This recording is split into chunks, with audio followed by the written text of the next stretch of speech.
Welcome back to my channel Swara Madhyama. ನಾನು ನಿಮ್ಮ ಪ್ರೀತಿಯ ಸುರಭಿ ವೆಂಕಟೇಶ್. ಅವರೆಕಾಳ್ದು ಮೇಲೋಗ್ರ ಮಾಡ್ತೀನಿ. ಆ್ಯಂಡ್ ಅವರೆಕಾಳು ಇವಾಗ ಸೀಸನ್ ಆಗಿರೋದ್ರಿಂದ ಚೆನ್ನಾಗಿ ತಿನ್ಬಿಡಬೇಕು. ಚಳಿನಲ್ಲಿ ಸೊಗಡಾಗಿರೋವಂಥ ಅವರೆಕಾಳು ಆರಾಮಾಗಿ ಸಿಗುತ್ತೆ. ಆದರೆ ತುಂಬ ಏನು ರೇಟ್ ಕಮ್ಮಿ ಇಲ್ಲ. ಆಲ್ಮೋಸ್ಟ್ 100 ರೂಪಾಯಿ 1.5 kg ಎಷ್ಟಿದೆ. ಇದನ್ನು ನೀವು ದಪ್ಪ ಕಾಳುಗಳನ್ನ ನೆನೆಸ್ಬಿಟ್ಟು ಹಿತ್ತಕ್ತೀರಾ ಅಂದರೆ ಹಿತ್ಬಿಟ್ಟು ಅವರೆಬೇಳೆ ಸಾರು ಅಥವಾ ಮೇಲೋಗ್ರ ಮಾಡ್ಕೋಬೋದು. ಬಟ್ ನಾನು ಇದನ್ನು ತೊಗೊಂಡು ಬಂದುಬಿಟ್ಟಿದ್ದೆ. ಇದು ಮಾಡೋಕ್ಕಿಂತ ಮುಂಚೆ ಒಂದು ಪುಡಿ ರೆಡಿ ಮಾಡ್ಕೋಬೇಕು. ಹುರ್ಕೊಂಡು ಪುಡಿ ರೆಡಿ ಮಾಡಬೇಕು. ಅದಕ್ಕೆ ಏನೇನು ಬೇಕು ಅನ್ನೋದನ್ನು ನಿಮ್ಗಳಿಗೂ ತೋರಿಸ್ತೇನೆ. ಪುಡಿ ಹುರ್ಕೊಳ್ಳೋಕ್ಕೆ ಅಂತ ನಾನು ತೊಗೊಂಡಿರೋದು 1-2 ಸ್ಪೂನಷ್ಟು ಕಡಲೆಬೇಳೆ, ಉದ್ದಿನಬೇಳೆ ಈಕ್ವಲ್ ಕ್ವಾಂಟಿಟಿಲಿ ತೊಗೊಂಡಿನಿ. ಸ್ವಲ್ಪ ಜೀರಿಗೆನೂ ಆಲ್ಮೋಸ್ಟ್ ಉದ್ದಿನಬೇಳೆ ಕಡಲೆಬೇಳೆ ಅಷ್ಟೇ ಇದೆ. ಹಾಗೆ ಕೊತ್ತಂಬರಿ ಬೀಜ ಸ್ವಲ್ಪ ಜಾಸ್ತಿ. ಅದ್ರ ಜೊತೆ ಒಂದು 4 ಪೀಸ್ ಚಕ್ಕೆ, ಮೆಣಸು ಕೂಡ ಇದಕ್ಕೆ ಸ್ವಲ್ಪ ಜಾಸ್ತಿ ಹಾಕ್ಕೊಂಡ್ರೆ ಚೆನ್ನಾಗಿರುತ್ತೆ. ಹಾಗೆ ಒಂದು 3-4 ಲವಂಗ, ಮೆಣಸಿನ್ಕಾಯಿ ಖಾರಕ್ಕೆ ಅಂತ ಗುಂಟೂರು ಹಾಗೆ ಬ್ಯಾಡಗಿ 2 ತೊಗೊಂಡಿನಿ. ಖಾರ ನಿಮ್ಗೆ ಏನು ಬೇಕೋ ಹಾಗೆ ತೊಗೋಬೋದು. ಅದ್ರ ಜೊತೆ ಒಂದು ಸ್ವಲ್ಪ ಒಣ ಕೊಬ್ಬರಿ, ಹಾಗೆ ಗಸಗಸೆ ಮತ್ತು ಪೇಸ್ಟ್ ಥರ ಮಾಡ್ಕೊಳ್ಳೋದ್ರಿಂದ ಇದಕ್ಕೆ ಹಸಿ ಕೊಬ್ಬರಿನೂ ತೊಗೊಂಡಿದ್ದೀನಿ. ಫಸ್ಟ್ ಇದನ್ನು ಆಲ್ಮೋಸ್ಟ್ ಹೇಗೆ ನಾರ್ಮಲಾಗಿ ಎಲ್ಲ ಪುಡಿಗಳನ್ನೂ ಹುರ್ಕೋತೀವೋ ಆ ಥರ ರೋಸ್ಟ್ ಮಾಡ್ಕೊತಾ ಇದ್ದೀನಿ. ಎಣ್ಣೆ ಹಾಕೊಂಡು ರೋಸ್ಟ್ ಮಾಡ್ತಾಯಿದ್ದೀನಿ. ತುಂಬ ಏನು ಡ್ರೈ ರೋಸ್ಟ್ ಮಾಡ್ತಿಲ್ಲ. ಇದಕ್ಕೆ ಫಸ್ಟು ಕಡಲೆಬೇಳೆ ಉದ್ದಿನಬೇಳೆ ಫ್ರೈ ಆಗ್ತಿದ್ದಂಗೆ ಒಂದು ಸ್ವಲ್ಪ ಇದಕ್ಕೆ ಕೊತ್ತಂಬರಿ ಬೀಜ ಹಾಕಿ ಇದನ್ನು ಫ್ರೈ ಮಾಡ್ತಾಯಿದ್ದೀನಿ. ಕೊತ್ತಂಬರಿ ಬೀಜ ಹಾಕ್ತಿದ್ದಂಗೆ ಎಲ್ಲ ಒಂದೇ ಬಾಣಲೆನೇ ಬೇರೆ ಬೇರೆ ಸ್ಪೈಸಸ್ ಹಾಕ್ಕೊಂಡು ಫ್ರೈ ಮಾಡ್ತಾಯಿದ್ದೀನಿ. ಮೆಣಸು ಫುಲ್ ಸಣ್ಣ ಉರಿಲಿ ಇದನ್ನು ರೋಸ್ಟ್ ಮಾಡ್ಕೊತಾ ಇದ್ದೀನಿ. ಮೆಣಸು ಜೊತೆನೇ ಸ್ವಲ್ಪ ಚಕ್ಕೆ ಹಾಗೆ ಲವಂಗ, ಇದ್ರ ಜೊತೆ ಜೀರಿಗೆ. ಇದು ಆಲ್ಮೋಸ್ಟ್ ಆಗಿದೆ. ಈಗ ಒಣಮೆಣಸಿನ್ಕಾಯಿ,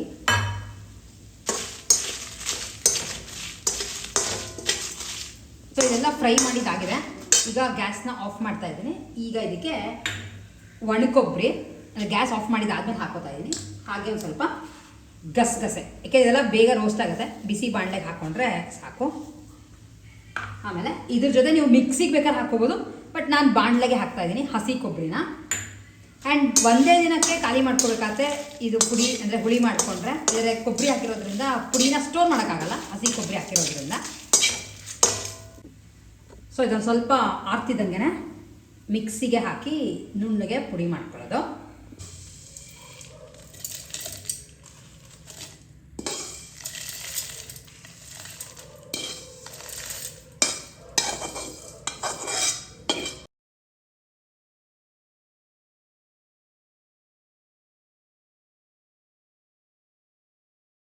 ಅದೇ ಬಾಣಲೆಗೆ ಸ್ವಲ್ಪ ಎಣ್ಣೆ ಹಾಕೋತಾ ಇದ್ದೀನಿ. ಸೊ ಎಣ್ಣೆ ಕಾಯ್ತಿದ್ದಂಗೆ ಸ್ವಲ್ಪ ಇದಕ್ಕೆ ಸಾಸಿವೆ, ಇಂಗು, ಈರುಳ್ಳಿ ಬೆಳ್ಳುಳ್ಳಿ ಏನು ಇಲ್ಲದಿರೋದ್ರಿಂದ ನಮಗೆ ಆಲ್ಟರ್ನೇಟಿವ್ ಇರೋದು ಇಂಗು ಮಾತ್ರನೇ. ಇದಕ್ಕೆ ಹಿತ್ತಿಗಿಟ್ಕೊಂಡಿರೋಂಥ ಕಾಳು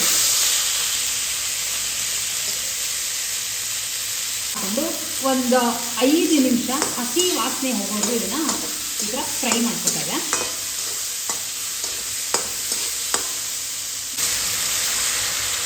ನೀರು ಹಾಕೋತಾ ಇದೆ. ಬಿಸಿನೀರು ಹಾಕಿ ಇನ್ನೊಂದು ಸ್ವಲ್ಪ ಕಾಳು ಚೆನ್ನಾಗಿ ಬೇಯಬೇಕು. ನಾನೇನು ಬೇಯಿಸ್ಕೊಂಡಿಲ್ದಿರೋದ್ರಿಂದ ಒಂದು 10 ನಿಮಿಷದಷ್ಟು ಆಗುತ್ತೆ. ಕಾಳು ಬೆಂದಿದೆ, ಹಾಗೆ ಕುದಿಯೋಕ್ಕೆ ಶುರುವಾಗಿದೆ. ಈಗ ಒಂದು ಸ್ವಲ್ಪ ರುಚಿಗೆ ತಕ್ಕಷ್ಟು ಕಲ್ಲುಪ್ಪು, ಒಂದು ಸ್ವಲ್ಪ ಬೆಲ್ಲ,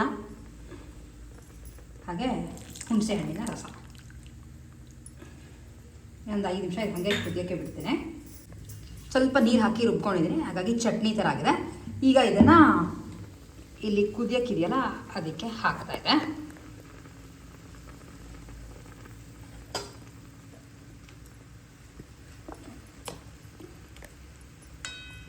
ಇದನ್ನು ಚೆನ್ನಾಗಿ ಕೈ ಆಡಿ ಮಿಕ್ಸಿ ತೊಳೆದಿದ್ದ ನೀರನ್ನು ಇದಕ್ಕೆ ಹಾಕೊಬೋದು. ಸ್ವಲ್ಪ ಗಟ್ಟಿ ಬರುತ್ತೆ, ಏಕೆಂದರೆ ಕಡಲೆಬೇಳೆ ಉದ್ದಿನಬೇಳೆ ಫ್ರೆಶ್ಶಾಗಿ ಪುಡಿಗೆ ಹಾಕಿದ್ದೀನಲ್ಲ, ಪುಡಿ ಸ್ವಲ್ಪ ಗಟ್ಟಿ ಆಗುತ್ತೆ. ಇನ್ನು ಸ್ವಲ್ಪ ನೀರು ಹಾಕ್ಕೊಂಡು ಕನ್ಸಿಸ್ಟೆನ್ಸಿನ ಅಡ್ಜಸ್ಟ್ ಮಾಡ್ಕೋಬೋದು. ಮಿಕ್ಸಿ ತೊಳೆದು ನೀರು ಹಾಕೋದಕ್ಕೆ ಎಷ್ಟೊಂದು ಖಾರ ಇದೆ ಅದರಲ್ಲಿ. ಸೊ ಇನ್ನೊಂದೆರಡು ನಿಮಿಷ ಚೆನ್ನಾಗಿ ಕುದೀಲಿ ಇದು. ಮೇಲೆ ನಾನು ಸ್ವಲ್ಪ ಫೈನಲಿ ಎಣ್ಣೆ ಹಾಕಿ ಸಾಸಿವೆ ಒಗ್ಗರಣೆ ಹಾಕಿದ್ದೀನಿ.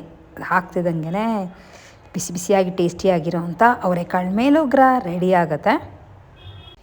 ನೀವುಗಳು ಇದನ್ನು ಹೇಗೆ ಮಾಡ್ತೀರಾ ಅಂತ ನನಗೆ ಹೇಳೋದನ್ನು ಮಿಸ್ ಮಾಡಬೇಡಿ. ಆ್ಯಂಡ್ ನೀವುಗಳು ಸ್ವಲ್ಪ ಬೇರೆ ಥರ ಮಾಡ್ತೀರಾ ಅಂದರೆ ನನಗೆ ರೆಸಿಪಿ ತಿಳಿಸಿ. ಡೆಫಿನೆಟ್ಲಿ ನಾನು ಕೂಡ ಟ್ರೈ ಮಾಡಿ ಹೇಳ್ತೀನಿ. ಈ ಹಾಗಲಕಾಯಿ ಅದಕ್ಕೆಲ್ಲ ಹೇಗೆ ನೀವು ಈ ಥರ ಕಟ್ಟೋದನ್ನು ರೆಡಿ ಮಾಡ್ತೀರಾ ತೋರಿಸಿ ಅಂತ ಕೇಳ್ತಾಯಿದ್ರಿ. ಸೊ ಅದಕ್ಕೆ ಅಂತ ಆ್ಯಕ್ಚುಲಿ ಮೀಶೋಯಿಂದ ಈ ಥರ ಬಿದಿರಿನ ಕಡ್ಡಿಗಳನ್ನ ತರಿಸ್ಕೊಂಡಿದ್ವಿ. ಅಂದರೆ ನಿಮ್ಗೆ ಈ ಥರ ಪ್ಯಾಕಲ್ಲಿ ಬರುತ್ತೆ.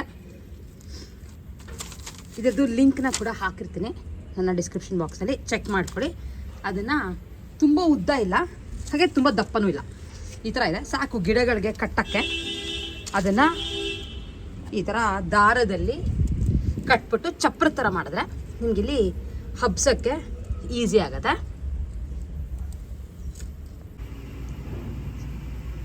ಈ ಥರ ಕಟ್ಟಿದೆ. ಇದು ಬೇಕಿದ್ರೆ ನೀವು ದಾರದ ಬದಲು ಟ್ಯಾಕ್ಸ್ನ ಕೂಡ ಯೂಸ್ ಮಾಡ್ಬೋದು. ಬಟ್ ಈ ದಾರ ಯೂಶ್ವಲಿ ಸಿಗುತ್ತಲ್ಲ ಬೇಗ ಅಂತ ಯೂಸ್ ಮಾಡಿದ್ದೀವಿ. ಫೈನಲಿ ಈ ಥರ ಆಗಿದೆ. ಚಪ್ರ ಥರ ಕಟ್ಟಕ್ಕಷ್ಟೇ. ಆ್ಯಕ್ಚುಲಿ ನಾವು ನಮ್ಮ ಟೆರೇಸ್ ಗಾರ್ಡನಲ್ಲಿ ಪಾಟ್ಗಳನ್ನ ಡೈರೆಕ್ಟಾಗಿ ಈ ಥರ ನೆಲದ ಮೇಲೆ ಇಡಲ್ಲ. ಯಾಕೆಂದರೆ ಅದು ನೀರು ಎಲ್ಲ ಬಿದ್ದು ಸ್ವಲ್ಪ ಹೀರ್ಕೊಳ್ಳೋದು ಎಲ್ಲ ಪ್ರಾಬ್ಲಮ್ ಆಗ್ಬೋದು ಅಂತ ಈ ಥರ ಸ್ಟ್ಯಾಂಡ್ಸ್ನ ಯೂಸ್ ಮಾಡಿ ಅದ್ರ ಮೇಲೆ ಇಡ್ತಿರೋದು ವೇಸ್ಟ್ ಆಗಿರೋಂಥ ಟೈಲ್ಗಳಿರ್ತಲ್ಲ ಅದನ್ನು ಜೋಡಿಸ್ಕೊಂಡು ಅದ್ರ ಮೇಲೆ ಪಾಟ್ಗಳನ್ನ ಇಟ್ಕೋತೀವಿ. ಸೊ ದ್ಯಾಟ್ ಅಕಸ್ಮಾತ್ ಮಳೆ ಗಿಳೆ ಬಂದು ನೀರು ಜಾಸ್ತಿ ಹಾಕಿದ್ರೂ ನೀರು ಕ್ಲೀನಾಗಿ ಡ್ರೈನ್ ಆಗಿಬಿಡುತ್ತೆ, ಅಲ್ಲಲ್ಲೇ ಕಟ್ಕೊಳ್ಳಲ್ಲ ಅಂತ ನಾವು ಈ ಪ್ಲ್ಯಾನ್ನ ಯೂಶ್ವಲಿ ಮಾಡೋದು. ಆ್ಯಂಡ್ ಚಪ್ರ ಎಲ್ಲ ಮಾಡಿದಾಗ ಒಂದು 4ರಿಂದ 6 ಕಡ್ಡಿ ಸಾಕಾಗುತ್ತೆ. ಬಿದಿರಿನ ಕಡ್ಡಿ ಆದರೆ ಬಿಸಿಲಿಗೆ ಮಳೆಗೆಲ್ಲ ಹಾಳಾಗಲ್ಲ ಅಂತ ನಾವು ಈ ಥರ ಬಿದಿರಿನ ಕಡ್ಡಿ ಯೂಸ್ ಮಾಡೋದು. ಇಲ್ಲಾಂದರೆ ನೀವು ನಾರ್ಮಲ್ ಯಾವ್ದಾದ್ರು ದೊಡ್ಡ ದೊಡ್ಡ ಕಡ್ಡಿಗಳಿದ್ರೆ ಅದ್ರೊಳಗೆ ಕೂಡ ಈ ಥರ ಚಪ್ರ ಎಲ್ಲ ಮಾಡ್ಕೋಬೋದು. ಸೊ ಅದು ಮಾಡಿದ್ದಾದಮೇಲೆ ನಮಗೆ ಆ ಸೈಡ್ ಒಂದು ವಾಲ್ ಥರ ಇರೋದ್ರಿಂದ ಅದರದ್ದು ಸಪೋರ್ಟ್ ತೊಗೊತಾ ಇದ್ದೀವಿ. ಆ್ಯಂಡ್ ಗಿಡಕ್ಕೆ ಮಧ್ಯ ಸ್ವಲ್ಪ ದಪ್ಪದು ಹಾಗೆ ದೊಡ್ಡದಾಗಿರೋವಂಥ ಬಿದಿರಿನ ಕಡ್ಡಿನ ಸಿಗಿಸ್ತಾ ಇದೆ. ನಿಮಗೆ ಯಾವ ಹೈಟಿಗೆ ಬೇಕೋ ಆ ಹೈಟ್ಗೆ ಅದನ್ನು ಸಿಗಿಸ್ಬಿಟ್ಟು ಈ ಥರ ಮತ್ತೆ ಇನ್ನೂ ಒಂದು ದಾರಾನ ಕಟ್ತಾಯಿದೆ. ಏಕೆಂದರೆ ಸ್ವಲ್ಪ ಫರ್ಮಾಗಿ ಅದು ನಿಂತ್ಕೊಳ್ಳೋ ಥರ ಮಾಡಬೇಕಾಗತ್ತೆ.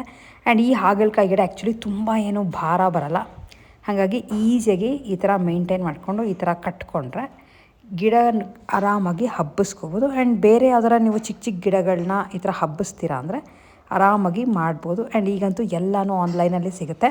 ಬೈ ಚಾನ್ಸ್ ನಿಮ್ಗಳಿಗೆ ಬೇಕಿದ್ರೆ ಲಿಂಕ್ ಅಂತ ಹಾಕಿದ್ರೆ ನಿಮ್ಗಳಿಗೂ ಲಿಂಕ್ನ ಕಳಿಸ್ಕೊಡ್ತೀನಿ. ಸೊ ಇಷ್ಟು ನಮ್ಮ ಇವತ್ತಿನ ವಿಡಿಯೋ ಆಗಿತ್ತು. ನಿಮ್ಗಳಿಗೆ ಇನ್ಯಾವುದಾದ್ರು ಡೀಟೇಲಾಗಿ ವಿಡಿಯೋಗಳು ಗಿಡಗಳ ಬಗ್ಗೆ ಅಥವಾ ಮಾಡಿ ತೋರಿಸ್ಬೇಕು ಅಂತ ಇದ್ದರೆ ಡೆಫಿನೆಟ್ಲಿ ನನಗೆ ಕಾಮೆಂಟ್ ಮಾಡಿ ತಿಳಿಸೋದನ್ನು ಮಿಸ್ ಮಾಡಬೇಡಿ. ವಿಡಿಯೋ ಇಷ್ಟ ಆಗಿದೆ ಲೈಕ್, ಶೇರ್ ಆ್ಯಂಡ್ ಸಬ್ಸ್ಕ್ರೈಬ್. ಮತ್ತೆ ಸಿಗೋಣಂತೆ ನೆಕ್ಸ್ಟ್ ವಿಡಿಯೋಲಿ. ಅಲ್ಲಿವರೆಗೂ